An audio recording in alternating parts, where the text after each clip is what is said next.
Miles Morales is back. He's a little bit older, a little bit bigger, and a lot more in trouble. This is the first sequel to the fourth reboot of Spider-Man since 2002. No one was asking for another retelling of Spider-Man, and when the first film came out, I had no desire to see it. Universally positive reviews and talk of it being the best superhero movie of all time piqued my interest, and I eventually did see it. And you know what? It lived up to the hype. Spider-Man Into the Spider-Verse was the perfect blend of action and humor, and it created a new animation style, and it was self-aware and poked fun of itself for being the fourth in a number of previous Spider-Man films. I am firmly in the camp of just letting masterpieces live on their own without the need for a bunch of unnecessary sequels that water down the franchise and just feel like cash grabs. So I didn't think Spider-Man Into the Spider-Verse needed a sequel. The original was perfect, and it stands on its own. But once again, I'm eating my words. The sequel was probably almost just as good as the original, but because it's a sequel, it just doesn't feel quite as original. The story is well conceived and builds on the events of the first film. It also amps up that animation style from the first movie. If someone asked me what the animation was like, I'd say I don't know. And if they said, is it hand-drawn? Is it computer-generated? Is it stop motion? Is it black and white? Does it look out of focus? Is it gonna cause an epileptic seizure?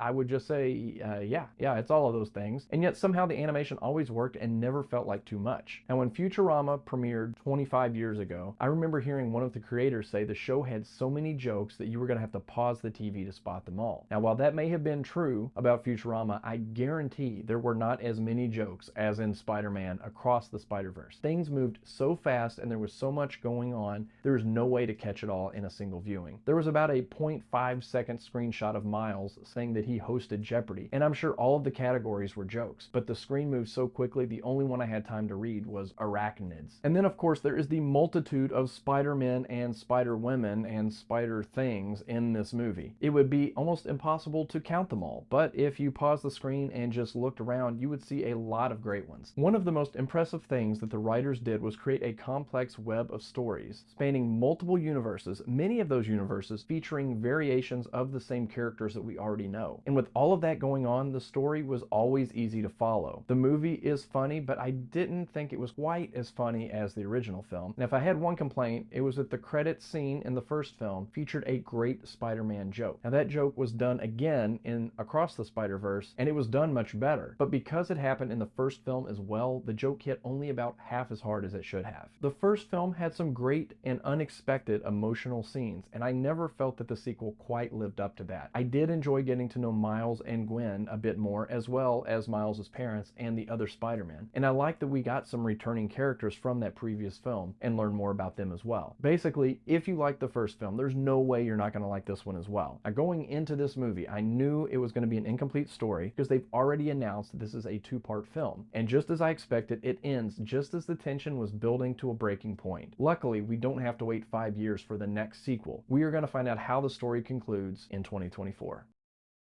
Crazy color palettes. Dozens and dozens of spider people fighting a man made of holes, hanging upside down. Spider cats taking a train to the moon, trying to steal an ATM.